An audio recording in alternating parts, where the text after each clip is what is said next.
Hello, everybody. My name is Father Frederick, and I like talking about movies. The movie I want to talk to you about today is True Grit, a movie that came out in 2010, directed by the Coen brothers. If you're not familiar with the directors of this movie, the Coen brothers, I recommend their filmography to you a lot because the Coen brothers always, in their movies, explore deep spiritual themes like faith, redemption, what it means to be human. I highly recommend their movies like Fargo, No Country for Old Men, Oh Brother Where Art Thou, and True Grit, the movie I'm going to talk to you about today. From here on out, there will be spoilers, so spoiler kyongo. Early on in the film, we're introduced to the main character, Maddie, a young girl who's only 14 years old, who has just lost her father.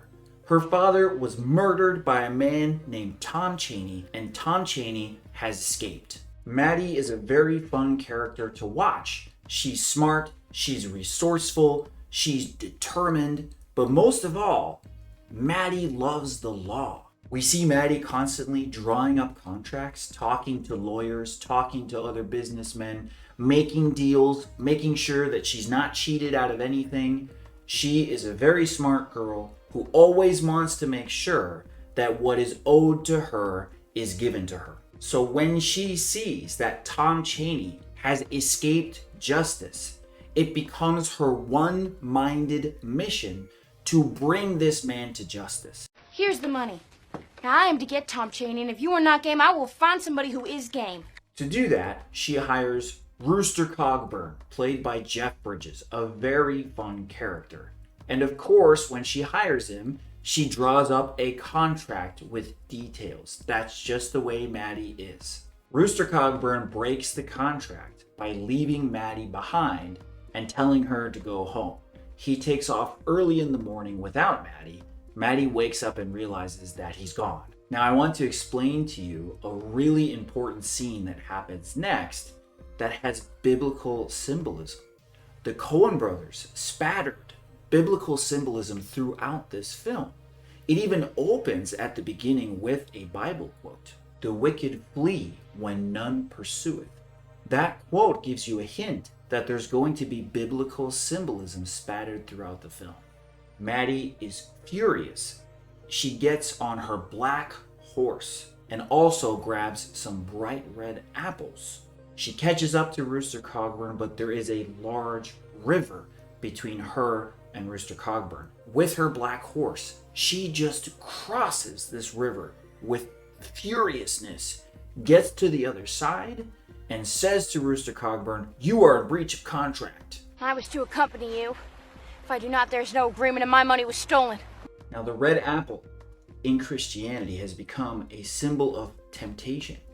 The film is trying to say here that Maddie going after Tom Chaney with this one-track mind of justice is actually a temptation.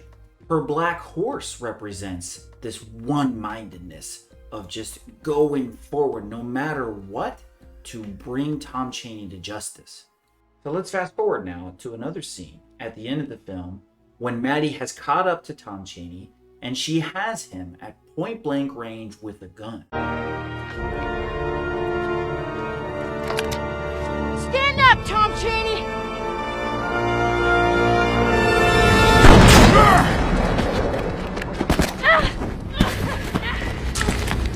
The act of shooting him makes her fall down into a pit that's full of darkness. We get an over-the-head shot that clearly shows that she's far away from the light. Down in the pit, she gets tangled up. She sees a corpse, a skeleton. This is all symbolism of Maddie falling into sin and encountering the death of her soul by getting revenge. But the symbolism doesn't stop there.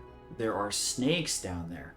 And here we have now two elements of the story of Adam and Eve that have appeared in this movie. The apple as temptation, and the snake as the bringer of sin and death. She gets bit by the snake, and it seems like she's going to die. But at this moment, Rooster Cogburn comes. Rooster Cogburn, for me, becomes a Christ figure. Now, I've talked about Christ figures before in my film review of Sogu Gyeolcha, Snowpiercer. So if you haven't seen that video, go watch that video after this one and you'll get another explanation of another Christ figure in film. Rooster Cogburn comes down from the light, much like Jesus came down from heaven to save us. He goes down and he defeats the snakes.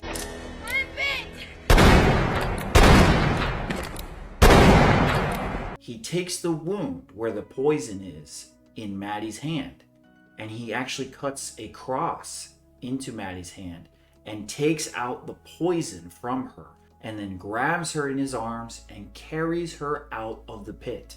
Rooster Cogburn does not have to do this. It is not part of his contract, but he does it freely because he truly wants to save her. Just like Christ came down freely to save all of humanity through the cross. To me, it's just a really clear Christ figure once you start to see the symbolism, and it's a very, very cool Christ figure. Now let's fast forward to the last sequence in the film. We see Maddie, now grown up, many, many years later. She's looking for Cogburn to actually pay him for what he did because he left without getting paid after saving her. The very last shot of the film is her dressed in black, burying Rooster Cogburn and walking away from his grave. And you can see throughout this last sequence that Maddie does not have an arm. She lost her arm because of the poison in the snake. Actually, symbolically, throughout the film, Maddie always only had one arm. She saw everything and did everything with this one focus of justice and law and getting what is owed me. What was the other arm that she was missing? Well, she actually gives us a hint of it at the beginning of the film through a voiceover. You must pay for everything in this world one way and another. There is nothing free except the grace of God. The great theme of this movie is about the need for having two arms: justice and mercy, law and grace. A one-sided look at the law and what is owed me and justice is not enough. Cogburn actually rides on that black horse that I said before symbolizes justice. He rides on that horse carrying Maddie, but that horse is not enough. It doesn't get him far enough. At that point, when the horse goes out, he needs to go further. And we see Rooster Cogburn running, tired, carrying Maddie in both arms. He's going further than the contract, than the law told him to.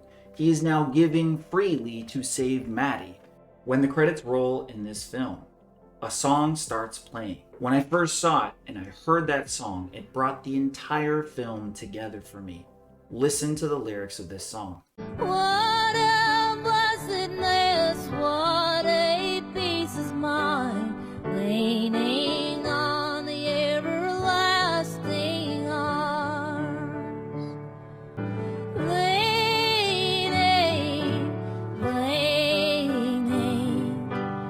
Leaning on the everlasting arms. Leaning on the everlasting arms. It's so cool. The very end of the movie, they give you the key to understand it. You need both arms. The arms of justice and mercy, of law and grace. And those two things are the everlasting arms of God.